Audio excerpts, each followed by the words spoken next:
The Atlanta Dream now have a new head coach after firing Tanisha Wright following the 2024 season.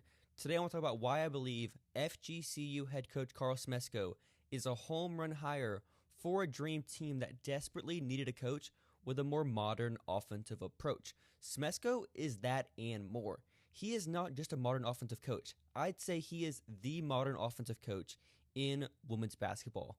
But first, before I get ahead of myself, let's dive into his background as a coach a little bit more. To start, Smesko is a winner, point blank.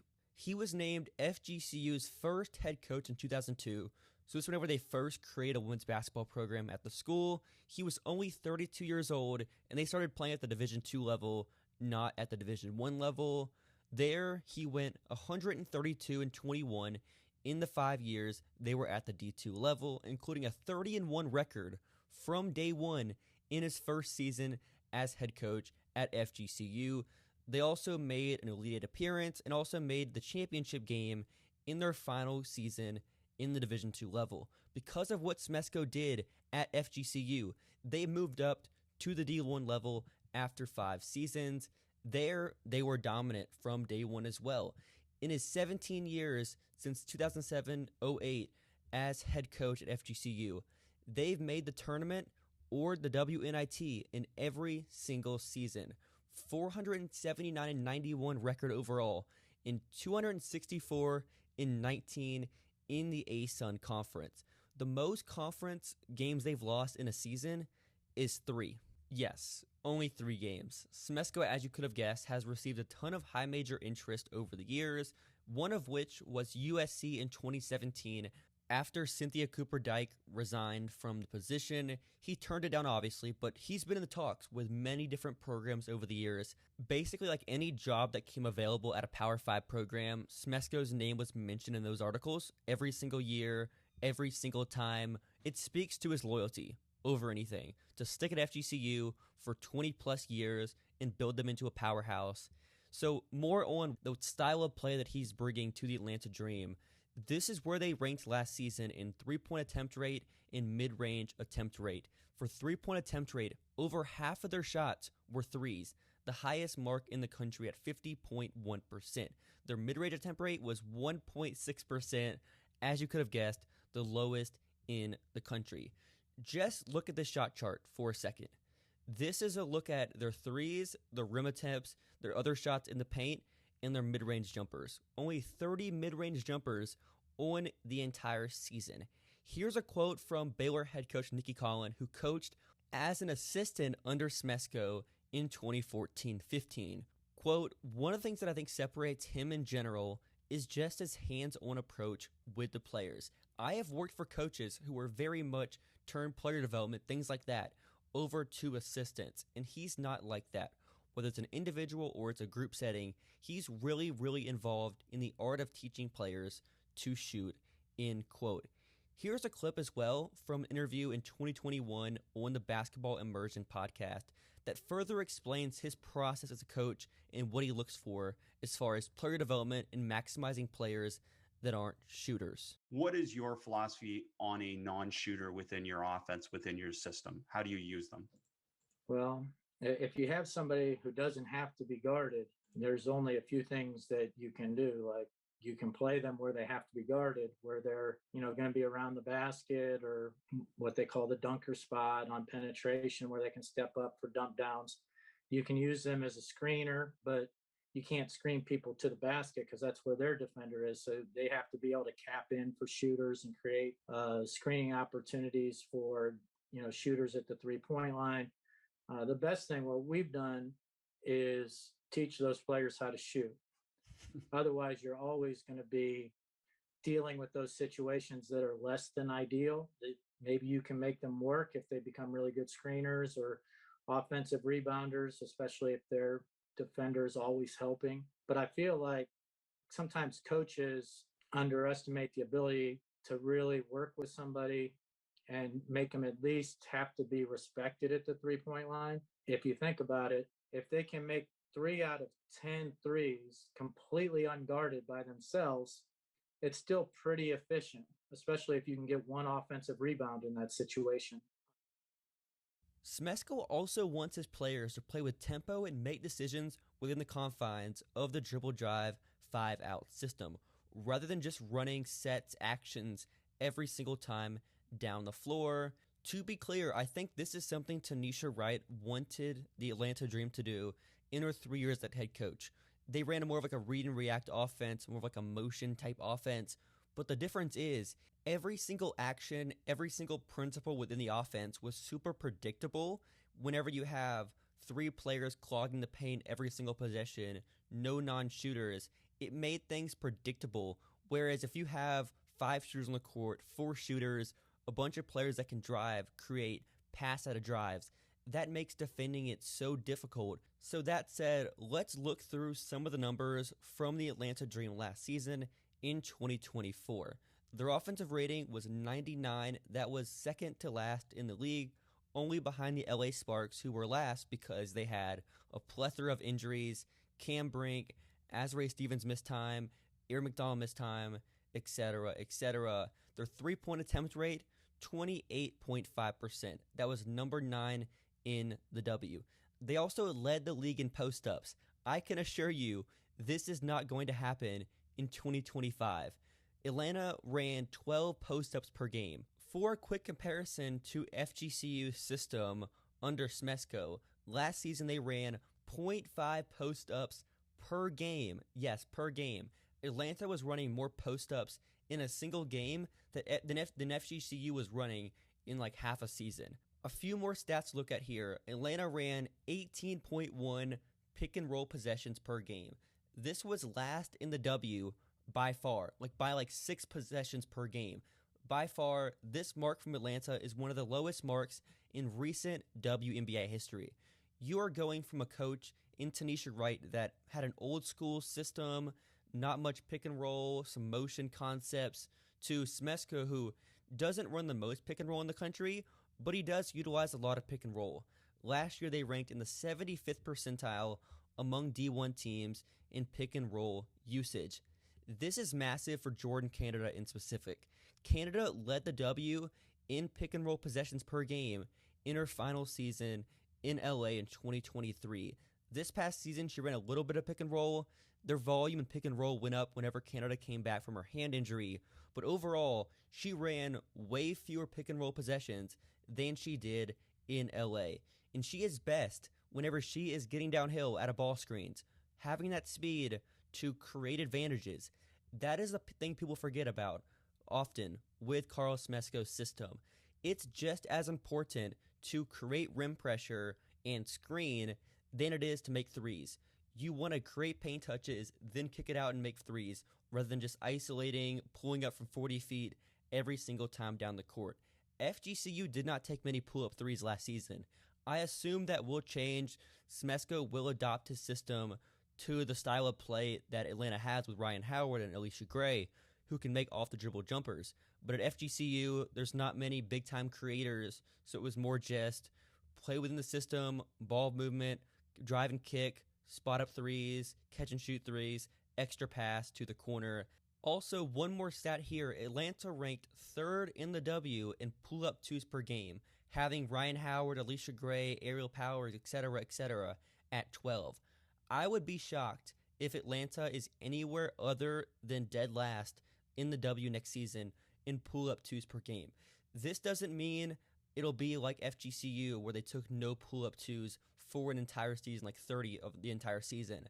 I think they're still going to take some. Smesko has said that whenever he is coaching, it's to build a system around the players.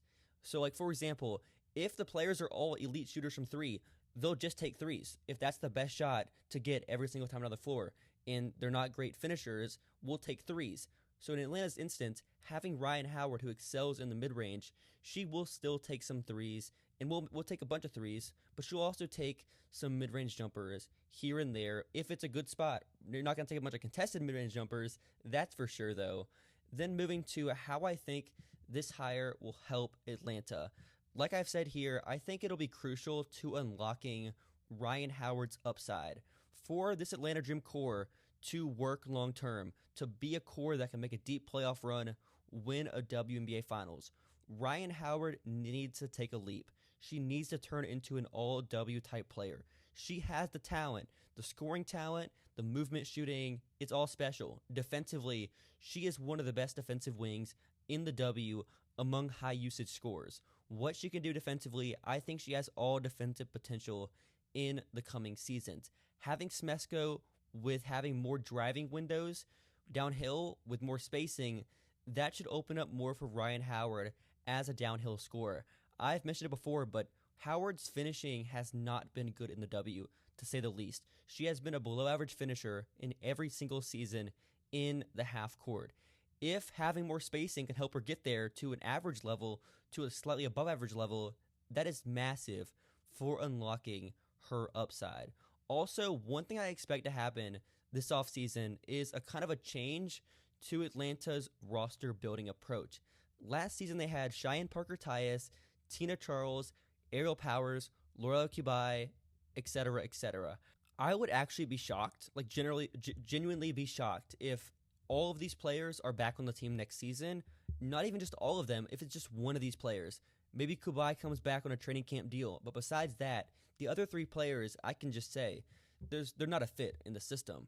Tina Charles with her post fades, Ariel Powers takes more mid-range jumpers than pretty much any bench player in basketball.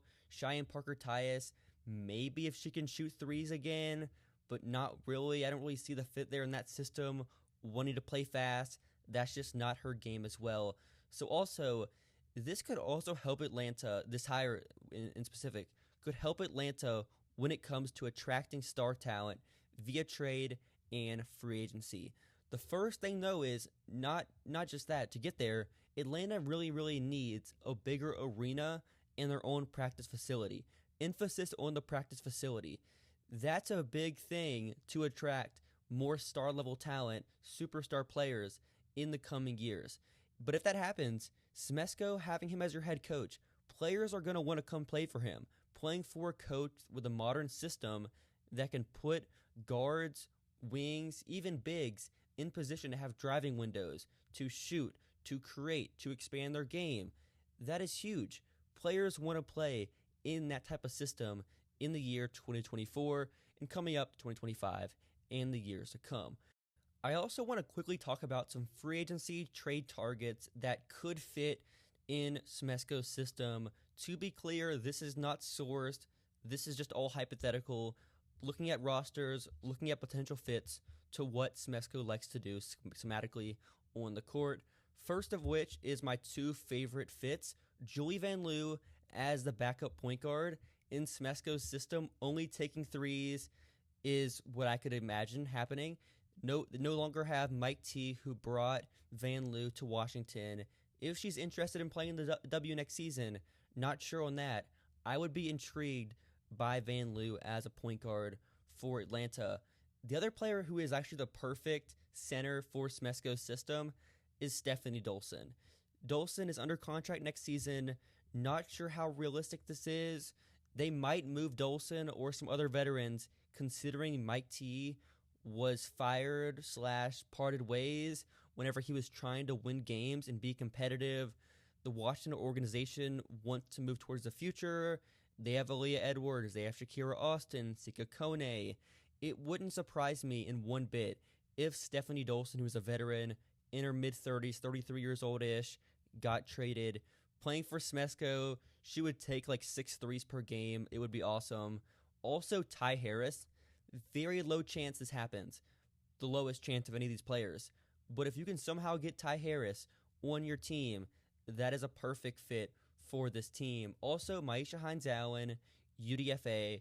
If Hines-Allen can shoot how she did a couple of years ago, have her take a bunch of threes. And this is the type of player that FGCU has had in the past. Having an undersized big, because they were a mid-major program, they would have these 6'1" bigs. Having Hines-Allen as that small ball 5'4" could make sense. That could be an option as well if they can get her to shoot more consistently in the future. Also, Dana Evans.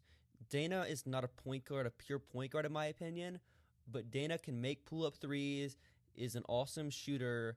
That is a fit. The other one I've mentioned in pretty much every offseason video, is Janelle Salon, who's coming from France.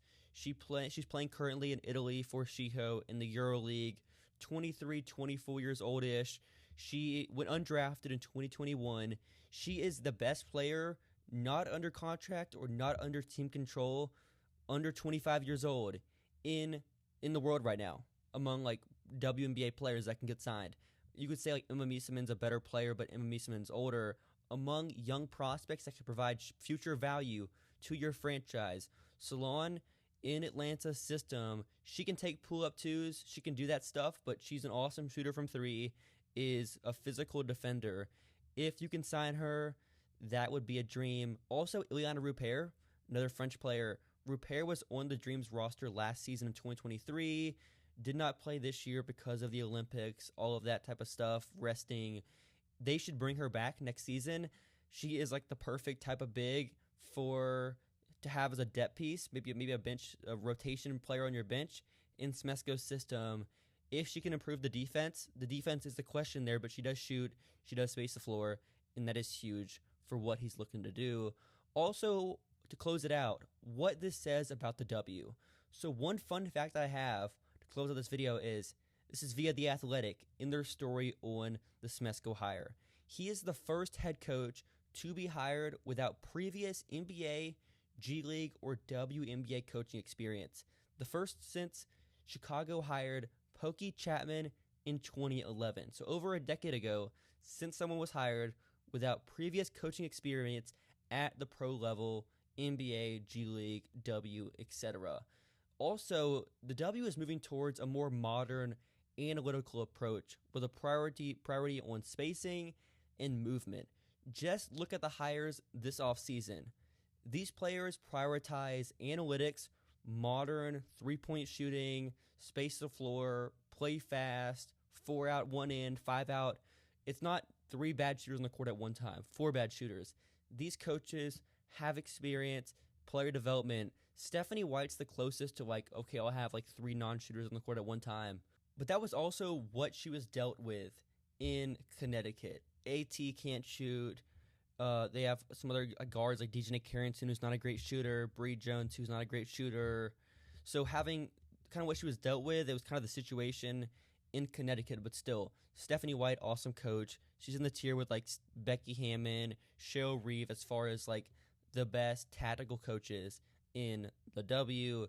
So anyways, let me know your thoughts in the comments below. What do you think about this hire for Atlanta? Let me know your thoughts on that. Other coaching hires across the W so far. Let me know your thoughts in the comments below. Like, subscribe, and comment for the algorithm. And I'll see y'all next time.